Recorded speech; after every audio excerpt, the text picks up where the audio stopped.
रोज थोड़ा थोड़ा हरि का भजन कर ले, मुक्ति का कोई तू जतन कर ले, हाय मुक्ति का कोई तो जतन कर ले, रोज थोड़ा थोड़ा हरि का। मेरे माई बाप हम आपको प्रार्थना करना चाह रहे, थोड़ा थोड़ा प्रयत्न करो पर करो। धन्य है नारद जी, सत्संग की इच्छा है, पृथ्वी लोक में आए, सत्संग के लिए आए। अच्छा महाराज फिर क्या हुआ? नारद जी से पूछा मिला सत्संग? अरे बोले मिला होता तो यहां भटके होते, मिला ही तो है नहीं। क्यों? बोले सब जगह गए। कहां कहां? पुष्करम चा प्रयागम चा श्रीशैले मल्लिकार्जुनम हरिक्षेत्रम कुरुक्षेत्रम श्रीरंगम सेतुबंधनम एवमादेषु तीर्थेषु भ्रममाणितस्तता। आहा, पुष्कर गए, प्रयाग गए, श्रीशैलम गए, मल्लिकार्जुनम गए, कहीं सत्संग नहीं मिला। बोले क्यों? कलिकौतुक तात न जाते कहीं, तपसी धनवंत दरिद्र ग्रही। कलयुग का बड़ा प्रताप। बोले क्यों? बोले महाराज ऐसा कलयुग का प्रताप कि कहीं सत्संग नहीं मिला। तो अभी भी तो कलयुग ही चल रहा। हाँ महाराज, नारद जी को सत्संग क्यों नहीं मिला? नारद जी से ही पूछो, नारद जी क्यों नहीं मिला? महाराज बड़ी बुरी हालत। किसकी? सबकी। साधुओं के पास गए, अरे बोले गए तो साधुओं के पास सत्संग नहीं मिला। बोले महाराज पापस्य खंडा सापा खंडा, सब पाखंड में लिप्त हैं। मतलब नारद जी सुनाने लगे। बोले महाराज एक महात्मा के यहां गए, बड़ी बड़ी बिल्डिंगें बनी 12-12 मंजिल की। हमने धीरे से पूछा इन महाराज जी का नाम क्या है? तो एक सज्जन बोले इनका नाम है त्यागी बाबा। नारद जी बोले हमारा दिमाग खराब हो गया। बोले क्यों? बोले नाम त्यागी बाबा, मंजिल 12, अहे त्यागी। बोले हमारा दिमाग खराब हो गया इसलिए हम वापस आ गए। जिनका नाम ही त्यागी और 12 मंजिल में रहते हो तो अब तो ठीक है, अब क्या खाक त्याग किया, सो वापस आ गए। तो दूसरे के पास जाते, अरे बोले फिर और मत पूछो। बोले क्यों? हम दूसरे महात्मा के पास गए, 10-12 छोटे छोटे बच्चे यज्ञोपवीत लगाए, बढ़िया तिलक लगाए घूम रहे थे। बच्चों को देखकर बड़े खुश हुए हम। हाँ कितने सुंदर बच्चे हैं, लगता है बटकों के, ब्राह्मणों के किसी के बच्चे हैं। भाई ये बच्चे किसके हैं? बड़े अच्छे हैं। जवाब सुनते ही हार्ट अटैक आते आते बचा। बोले क्यों? बोले नाम आया ये ब्रह्मचारी जी के बच्चे।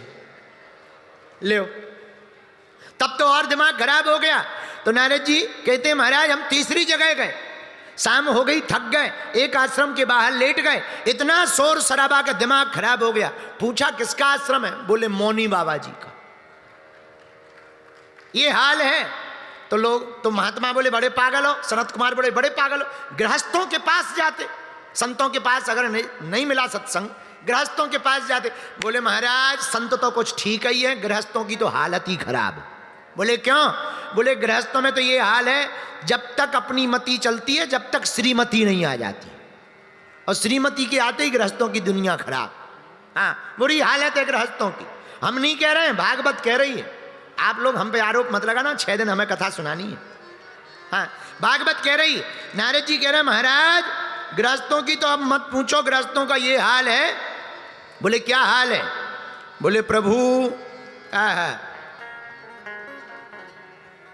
यहां पर गृहस्थों में माता पिता की सेवा तब तक की जाती है जब तक श्रीमती जी नहीं आई। और जहां श्रीमती जी आई तो या तो उनकी कुटिया खेत में रहती है या किसी वृद्धाश्रम में हो जाती है। महाराज ये हाल को देख करके हमारा गृहस्थों से भी मन हट गया। फिर कहाँ गए? और गृहस्थों के पास जाते, किसी दूसरे के पास जाते। बोले महाराज बहुत गृहस्थों के पास गए, लेकिन सभी गृहस्थों का एक ही हाल है। बोले क्या हाल है? बोले महाराज तरुणी प्रभु तागे श्याल को बुद्धिदायका, कन्या विक्रयणो लोभात दंपति नाम चकलकनम। महाराज, गृहस्थों में तो बेटियों को बेचने लगे। पहले बेटियों को दान दिया जाता था, अब तो बेटियों का क्रय विक्रय होने लगा। गृहस्थों में तो और हालत खराब। पहले माता पिता के साथ रहते थे, आजकल माता पिता बच्चों के साथ रहते। बंटवारा होता है कि ये बड़े वाले बेटा के भाग में गई या छोटे वाले के। गृहस्थों का तो और हालत खराब। बोले क्यों? एकता बची नहीं है। गाय बाहर छोड़ दी, कुत्ते भीतर ले आए। कुत्तों को बेड मिल रहे हैं, गाय को सूखी रोटी भी नहीं मिल रही। गृहस्थों की तो हालत खराब।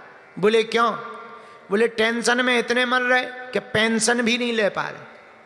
कुछ तो टेंशन में पहले ही टपक जाते हैं, पेंशन मिलती ही नहीं। ये गृहस्थों का हाल। गृहस्थों की तो बुरी दुर्दशा है। बोले क्या दुर्दशा है? बोले बच्चे दाया बाया पाल रही है, बाद में वही बच्चे वृद्धाश्रम छोड़ देते हैं, माता पिता को पहचानते ही नहीं, भाव बचे ही नहीं। गृहस्थों की तो बुरी दुर्दशा है। दूसरी बात, नारद जी बोले श्याल को बुद्धिदायका कन्या विक्रयणो लोभा दंपति नाम चकल। एक और हालत क्या? तब तक बात सुनी जा रही जब तक विवाह नहीं हुआ। विवाह होने के बाद माता पिता से नहीं पूछते, स्पेशल फोन ससुराल में साले साहब को लगाया जाता है। लाल गाड़ी लेवें या ब्लैक? पहले के जमाने में लोग गुरुजी से पूछते थे, महाराज आप बताओ कौन सा रंग बढ़िया होगा। माता पिता से पूछते थे लाल लेवें या काली। अब तो शादी होने के बाद साले साहब को फोन लगाया है, साले साहब गाड़ी ले रहे हैं, बताओ कौन सी गाड़ी ले ले। ठटरी के बारे घर पे माता पिता बैठे हैं, उनको कोई पूछ नहीं रहा। भैया नारद जी कहते महाराज यही सब हाल देख करके हमारा गृहस्थों से भी मन उठ गया, वहां भी सत्संग नहीं मिला। फिर कहाँ गए? महाराज हमने सोचा वृंदावन चलो। क्यों? वृंदावन भूमि है गोविंद की, वहां सत्संग मिल जाएगा। वृंदावन भूमि है ठाकुर की, ब्रज भूमि है भक्तों की, वृंदावन भूमि है रसिकों की, वृंदावन भूमि है ठाकुर जी के प्यारों की, वृंदावन भूमि है गोविंद के पागलों की, वृंदावन भूमि है आनंद की, वृंदावन भूमि है भक्ति की, वृंदावन भूमि है शाश्वत की, वृंदावन भूमि है गोपी भाव की, जहां गोपी भाव में लोग जीते, जहां गोविंद की याद में जीते। वृंदावन कौन? वृंदावन कहां? वृंदावन वहां घर घर तुलसी ठाकुर सेवा, घर घर तुलसी ठाकुर सेवा, भोजन दूध दही को। मीरा कहती अपने पद में भोजन दूध दही को, अलीरी सखी मोहे लागे वृंदावन को, सखीरी मोहे लागे वृंदावन। ये वृंदावन है जहां घर घर गोविंद बसते हों, जहां गैयों की सुबुआहट हो, जहां मुख पर राधा राधा हो, जहां कदम्ब के वृक्ष हों, लहलहाती हुई धाराएं हों, कलकल किल्लोद करता हुआ यमुना का वो अविरल शीतल जल।